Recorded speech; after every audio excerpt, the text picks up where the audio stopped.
استقلال و آرامی و ثبات جامعه اینها دو ارزشی هستند که واقعا ملت دولت در این فضای سازگار میتواند به آرمانهای ملی خود برسد و واقعا بیهوده نیست که استقلال دولتی را کلید بخت و سعادت گفتند و در سال 2021 مردم شرفمند تاجیک، مردم صاحب تمدن تاجیک در روبروی یکی از جشن‌های بزرگ و مقدس ملی 30 سالگی استقلال دولتی قرار دارد.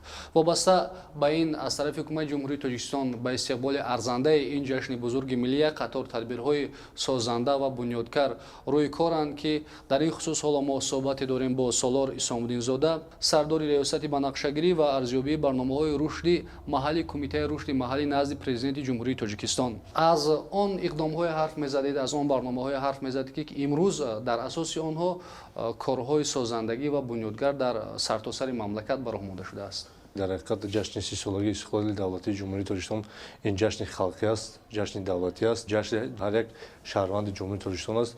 در رابطه با این با مقصد سزاوار تجلیل نمودن جشن 30 سالگی استقلال دولتی جمهوری تاجیکستان با تشبث پیشروی ملت پرزیدنت جمهوری تاجیکستان محترم امامعلی رحمان کارهای سازندگی بنیادکاری در ولایت‌ها و شهرهای با مرام ادامه دارند. تا این دوره طبق نقشه چورابینی‌ها برای سال‌های 2018-2021 زیاده از 24000 عدد انشاءات‌های جشنی که تعیناتشان گوناگون است به نقشه گرفته شده است. این زمان 12672 عدد انشاءات‌ها مورد استفاده قرار داده شده است. رابطه با این 41438 عدد تأسیس جای‌های کاری تشکیل کرده شده است. از سال 2018 تا 2021 تنها در دوره این نقشه چورابینی‌ها همین قدر جای‌های کاری تأسیس یافته است. این معلومات به حالت 1 نوامبر سال 2020 راست می‌آید. چقدر انشاءات دیگر در حال ساختمان است یا اینکه ساختمان آن در جریان است؟ اینچنین در 8579 عدد دیگر کارهای ساختمانی در این انشاءات با مرام ادامه دارند. مقصد اساسی این تشبث بهتر گردیدن وضع زندگی مردم در دهات دوردست است، یعنی دسترسی اهالی به آب نوشابه، یعنی بهتر گردیدن اینفراستراکچور، دسترسی به خدمت‌رسانی‌های گوناگون از جمله خدمت‌رسانی‌های طبی، ساحه‌های معارف، تندرستی، دسترسی به خدمت‌رسانی‌هایی که مردم نیازی اول دارد. هم ساحه‌های اجتماعی هم ساحه اقتصادی برای مردم ضرور است، چون که اجتماعی به اقتصادی بوده نمی‌تواند. با این مقصد هم در ساحه‌های اجتماعی به نقشه گرفته شده است انشاءات‌ها، هم در ساحه اقتصادی، یعنی اجتماعی گفتم ما دسترسی اهالی به خدمت‌رسانی‌ها در نظر داریم. هر در ساحه اقتصادیات باشد، یعنی بیشتر جلب نمودن مردم به شغل، یعنی تأسیس جای‌های کاری که یکی از هدف‌های استراتژی جمهوری تاجیکستان میباشد، وسعت‌دهی شغل پرمسئول. یکی از هدف‌های اساسی و بنیادی اعلام گردیدن سال‌های 2019-2021 همچون سال‌های رشد دهات سیاحی و هنرهای مردمی نیز این البته در برابر آنه که رشد دهات به نظر گرفته شده است، رشد سیاحی و هنرهای مردمی به نظر گرفته شده است، همزمان در مجموع این مقصد بنیادی آن را آباد نمودن وطن، آباد نمودن تاجیکستان تشکیل می‌دهد و فراهم آوردن شرایط زندگی ارزنده مردم به این وسیله. در این حوزه کدام کارها یا تدبیرها به راه مانده شده است؟ در حقیقت با تشبث پیشروی ملت پرزیدنت جمهوری تاجیکستان محترم امامعلی رحمان چیزی که در پیام نوبتی با مجلس عالی جمهوری تاجیکستان قید گردید، سال‌های 2019-2021 همچون سال‌های رشد دهات سیاحی و هنرهای مردمی اعلام گردید. رابطه با این کمیته رشد محلی نزد پرزیدنت جمهوری تاجیکستان یک قطار کارها رو به انجام رسانیده شده است.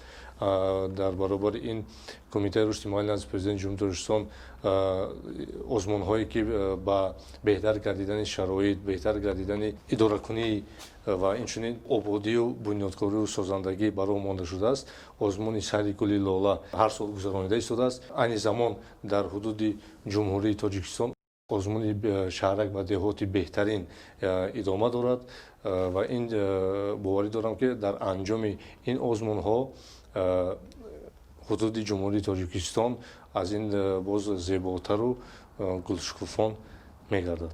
در دایره سالهای رشد دهات سیاحی و هنرهای مردمی кумитаи рушди моҳаллӣ аз президенти ҷумҳурии тоҷикистон мунтазам вазъи иҷтимоии иқтисодии вилоятҳо ва шаҳру ноҳияҳоро таҳлил намуда ба ҳукумати ҷумҳурии тоҷикистон пешниҳод менамояд ки то ин ки вазъи вилоятҳо ва шаҳру ноҳияҳо беҳтар гардад.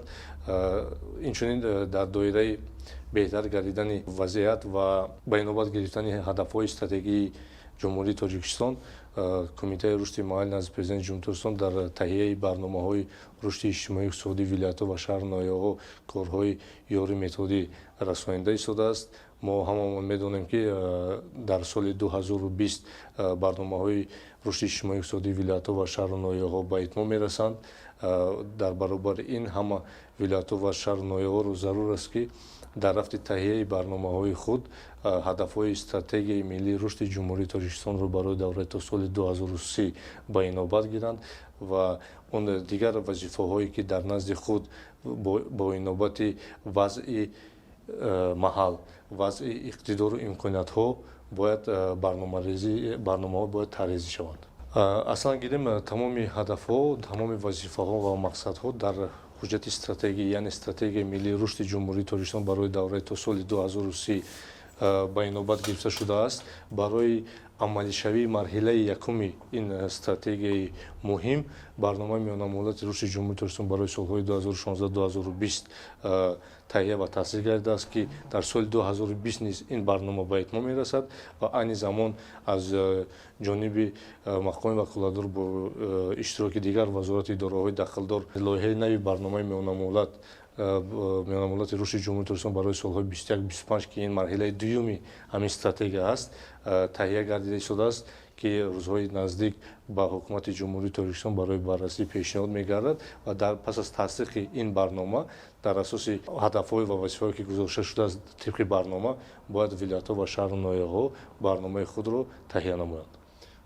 дар маҷмӯъ метавон гуфт ки ҳам ба истиқболи сазовори ҷашни сисолагии истиқлоли давлатӣ ва ҳам дар чорчӯбаи эълон гардидани солҳои рушдиҳо сиёҳӣ ва ҳунарҳои мардумӣ то имрӯз мо ба кадом дастовардҳо ноил гардидаем? Дар ҳақиқат гирем ҳамаи дастовардҳо дастаҷамъона шуда истодаанд ва ин дастовардҳо низ дастовардҳои таърихӣ ҳастанд, таърихӣ барои насли наврас, насли ҷавон аст ва дар ин васила дастовардҳо ҳастанд дар соҳаҳои тандурустӣ ки мо дида истодем ки бункоҳҳои тиббии замонавӣ айни замон мавриди истифода дода шуда истодаанд, муассисаҳои таълимӣ ки то ин давра ин хел имкониятҳо ин хел шароитҳо мавҷуд набуданд.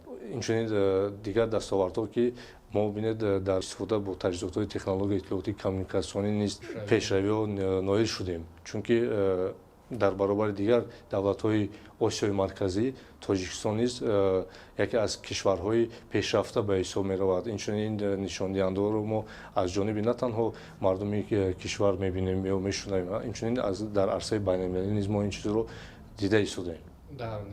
Нисбат ба Тоҷикистон бале. Барои суҳбат ташаккури зиёд ва бовар ҳаст бинандагони гиромӣ ки мардуми шарафманди Тоҷикистон зери сиёсати хиратмандонаи пешвои миллат муҳтарам Эмомалӣ Раҳмон ба ҳама ормонҳое ки дар дил дорад мерасад ва ба зиндагӣ боз ҳам беҳтару хубтар муяссар мегардад.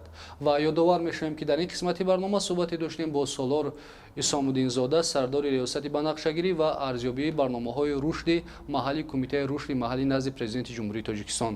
Барномаи Субҳи Тоҷикистон идома дорад.